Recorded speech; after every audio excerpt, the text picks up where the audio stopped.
Merci Madame la Présidente. On a eu la mathématique, la littérature tout à l'heure avec mon collègue. J'essaye l'histoire. On nous dit la réforme ou la faillite. Je crois que vous ne croyez pas à cette fadaise. Mais si vous y croyez, je vous lis un papier qui date de juin 1938. C'était dans le Figaro sous la plume de Vladimir d'Ormesson. Qui ne voudrait assurer une retraite aux vieux dépourvus de ressources suffisantes ? Un peu plus loin, mais la sauvegarde de la monnaie et des finances publiques rend impossible qu'on impose la moindre charge supplémentaire à l'État.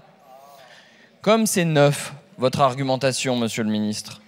Évidemment non, vous nous jouez la vieille comédie, une vieille bourgeoisie accrochée à sa monnaie, à ses privilèges. Et nous vous proposons des ressources supplémentaires pour éventuellement payer la retraite des fameux vieux dont parlait Vladimir d'Ormesson. Vous avez des super profits, vous avez aidé certaines entreprises à faire des super profits. Dans le cas de Total, c'est manifeste, puisque vous avez fait, à grand renfort de tambour médiatique, la publicité de la ristourne que Total nous accordait. Et bien sûr, vous refusez. Et vous refusez aussi de nous donner toutes les réponses à toutes les questions maintenant extrêmement nombreuses que nous avons formulées.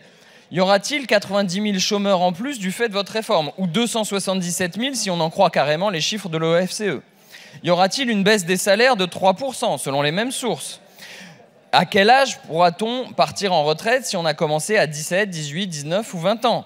Faudra-t-il cotiser 44 ou 43 ans ? Votre réforme est-elle calculée vraiment sur la base d'un gel du nombre des fonctionnaires dans la fonction publique ? Combien y aura-t-il de bénéficiaires des 1 200 € minimum ? Et à partir de quelle date ? De combien sera le trou que vous êtes en train de préparer dans la caisse d'assurance maladie du fait de l'exonération que vous êtes en train de préparer et dont a parlé Madame Borne ? Vous voyez, il y a énormément de questions. Je vous remercie, mon cher collègue.